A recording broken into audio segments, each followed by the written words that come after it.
A car engine is basically an internal combustion engine where power is generated through expansion of high temperature and high pressure gases. A lot of heat is generated due to the combustion gas and the friction of mechanical parts. For sustained operation, these excess heat should be removed from the engine and kept at operating temperature.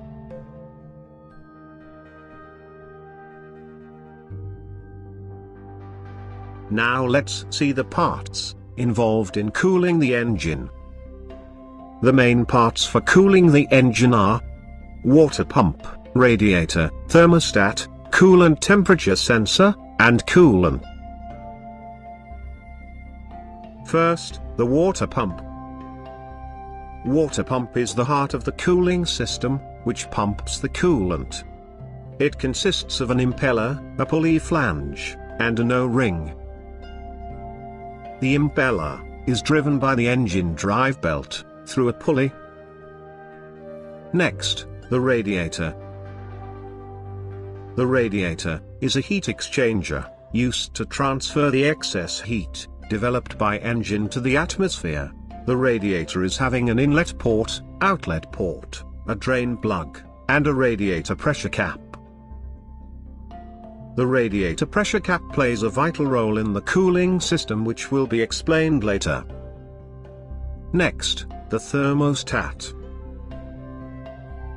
The thermostat is a valve which regulates the flow of the coolant and helps to maintain the proper operating temperature for the engine. The thermostat consists of a frame, charge cylinder, main valve, main spring, bypass valve, and secondary spring.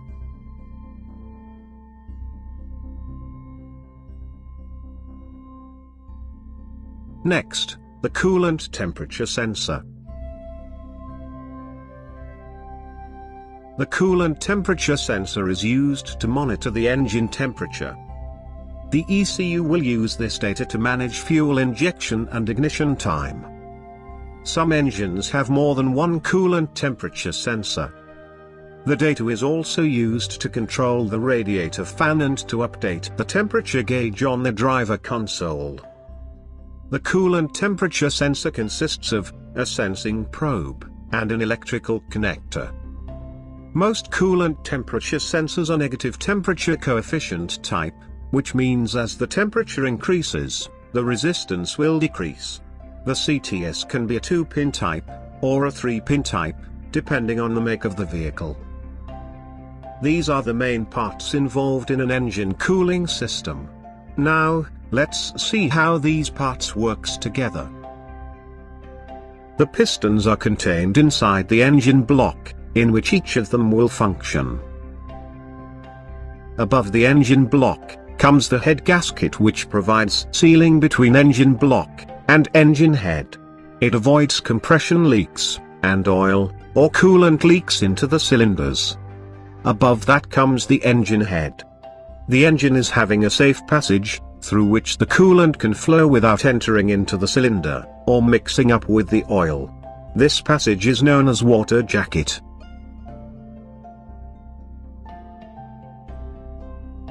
Let's put the parts one by one and see how it works. The water pump pumps the coolant throughout the system with the help of the radial impeller.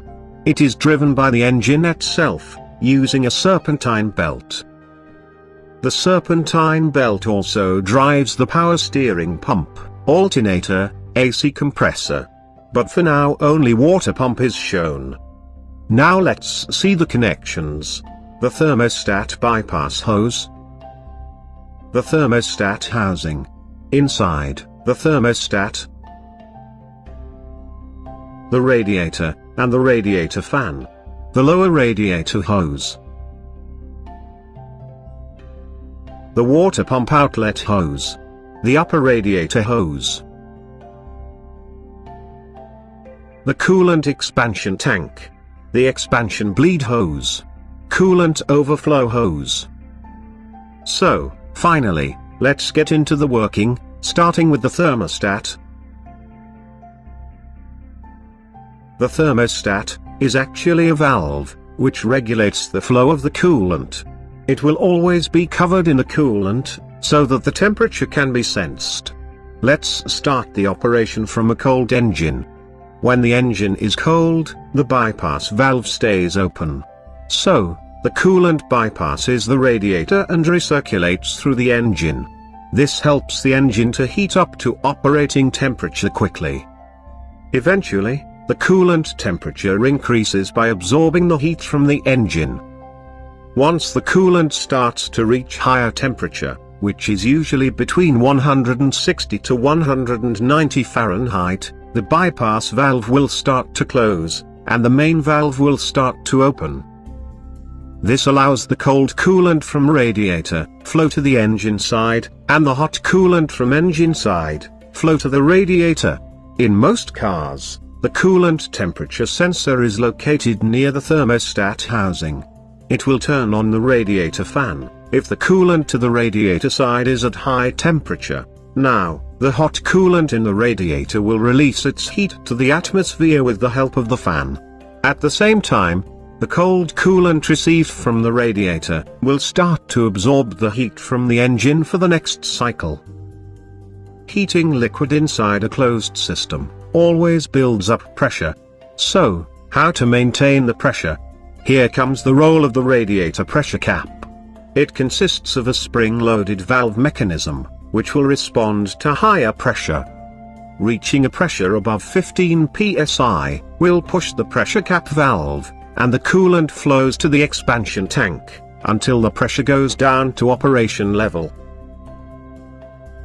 And when the system cools down, the vacuum inside the system sucks back the coolant from expansion tank. In case if there is too much pressure build-up in the system, due to trapped air, or other failures, the coolant in the expansion tank will be pushed out through the overflow hose.